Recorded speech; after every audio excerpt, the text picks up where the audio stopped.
The banking Guru channel में आपका स्वागत है। आज हम अपनी इस वीडियो में स्टेट बैंक ऑफ इंडिया के Q3 फाइनेंशियल ईयर 22 के रिजल्ट्स एनालाइज करेंगे। उससे पहले एक चीज़ आपसे शेयर करनी थी। मोस्टली हमने कई वीडियोस में भी और चैनल्स में देखा है कि क्वार्टरली रिजल्ट्स एनालाइज करते करते YOY का भी एनालिसिस करते हैं, दैट इज लास्ट ईयर के क्वार्टर के साथ दिस ईयर का क्वार्टर कंपैरिजन करना। मेरे हिसाब से क्योंकि every quarter we are analysing the results, तो we need not to make a analysis YOY।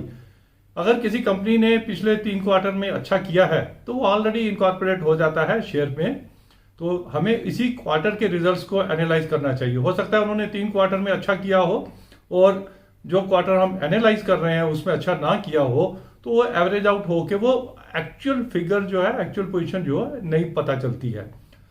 हाँ, हो सकता है कुछ सीजनल इंडस्ट्रीज में, शुगर जैसी इंडस्ट्रीज में हमें YOY फिगर्स एनालाइज करनी पड़ती हैं, बट बैंकों जैसे शेयर्स में हमें क्वार्टर ऑन क्वार्टर ही हमें एनालाइज करना चाहिए। तो चलिए आइए देखते हैं स्टेट बैंक ऑफ इंडिया ने Q3 में रिजल्ट्स जो दिए हैं, अभी तक के जो रिजल्ट्स दिए हैं। हालांकि इन्वेस्टर कॉन्फ्रेंस शाम को 5 बजे होगी, फर्दर डिटेल्स भी हमें मालूम चलेंगी। अभी तक की जो फिगर्स एनालाइज रिलीज हुई हैं, based on that we can say the results are as per the market expectation, rather a tad better than the market expectations. आइए देखते हैं। Total income has grown by 662 crore, 78,351 crore हुआ है। लास्ट क्वार्टर में था 77,689। और इसका कंपोजिशन है, इंटरेस्ट इनकम 197 से इंक्रीज हुआ है and other income has increased by 466 crores. Total expenditure 219 crore से इंक्रीज हुआ है। लास्ट टाइम था 59,610 crore, this quarter is 59,829 crore. इसकी जो कंपोजिशन है इंक्रीज की, interest income has increase by 693 crore, employ cost has gone down by 106 crore. अभी तक हमने किसी बैंक का नहीं देखा कि एम्प्लॉय कॉस्ट जो है कम हुई हो। Other operating expenses it has gone down by 367 crore. Kudos to State Bank of India, इतना बड़ा bank and other operating expenses इन्होंने कम किए हैं इस क्वार्टर में। इन दोनों के वजह से टोटल, डिस्पाइट द फैक्ट कि interest expenditure is 693 crore more, the overall total expenditure has been restricted to a small increase of 219 crore. Both of them, total income 662 crores increase, total expenditure 219 crores increase. Operating expenses, operating profit has improved by 432 crores, 18,521. Some analysts were expecting 17,800, 17,900. They have improved on that. 18,000 इन्होंने cross किया है operating profit.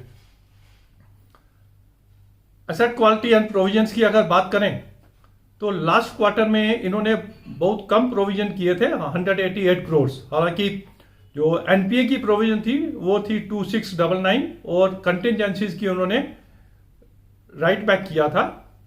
This time total provision 6785 से increase हुआ है। Provision for NPS 397 crore से increase हुआ है और टैक्स के लिए जो प्रोविजन है वो 270 करोड़ से इंक्रीज हुआ है। तो आप सोचेंगे कि 6,700 करोड़ से प्रोविजन इंक्रीज हुआ है, लेकिन जो इनका नेट प्रॉफिट है वो भी इंक्रीज हुआ है। How is that possible? 805 crore से इनका नेट प्रॉफिट इंक्रीज हुआ है। Last time it was 7626, this time 8431, तो 805 से इंक्रीज हुआ है। ऑपरेटिंग प्रॉफिट इंक्रीज हुआ है 432 करोड़ से, नेट प्रॉफिट इंक्रीज हुआ है 805 करोड़ से, प्रोविजन इंक्रीज हुई है 6,785 करोड़ से। This has been made possible because last time इन्होंने एक एक्सेप्शनल आइटम थी 7,418 की, जो फैमिली पेंशन के लिए इन्होंने प्रोवाइड फॉर किया था, क्योंकि वो वन टाइम आइटम थी। इस बार उनको नहीं प्रोवाइड फॉर करना पड़ा, इसलिए उन्होंने ओवरऑल प्रोविजंस अपनी इंक्रीज की हैं और वो प्रोवाइड फॉर की है। Definitely a good move by A prudent bank. Asset quality देखते हैं। ग्रॉस एनपीए 3,913 से कम हुए हैं, परसेंटेज वाइज 4.90 से कम हो गए 4.50। नेट एनपीए 1579 से कम हुए हैं, परसेंटेज वाइज 1.52 से कम होकर 1.34। अब टोटल राइट ऑफ एंड बाकी चीज़ों का जो है हमें इन्वेस्टर कॉन्फ्रेंस में कॉल में हमें पता चलेगा, जो हम बाद में एनालाइज करेंगे। एक छोटा सा नेगेटिव जो इसमें दिखता है, इनकी जो ट्रेजरी इनकम है लास्ट टाइम 5882 करोड़ थी, this time it is just 153 crore.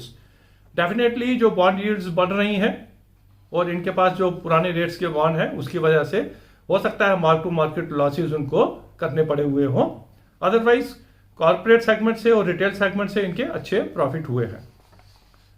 PCR की बात करें, क्योंकि इन्होंने अच्छा प्रोविजन किया है, पीसीआर हैज आल्सो इंप्रूव्ड 87.68 से बढ़ के 88.32।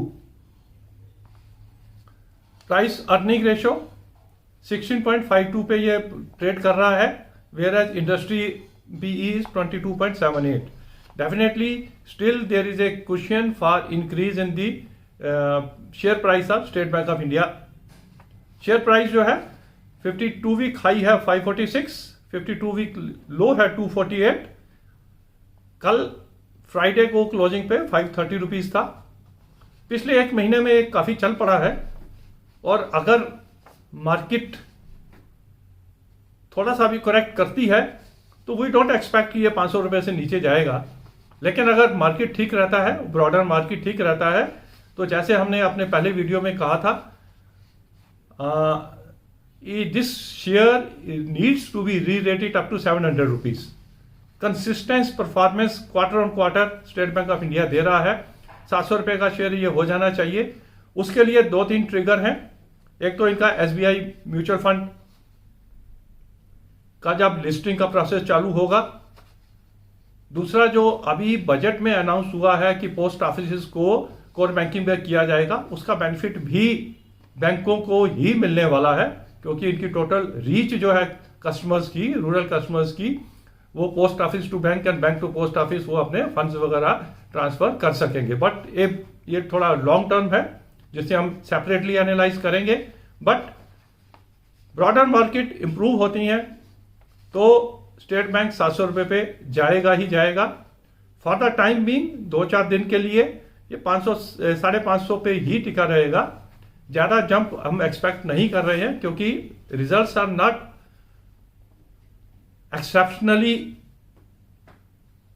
Good, results are in line with the market expectations. Thank you very much for watching this small video. अगर आपको ये हमारा एनालिसिस, क्विक एनालिसिस अच्छा लगा तो please subscribe to our channel, so that in future also we can bring some good analysis for you on banking and finance related topics. Thank you.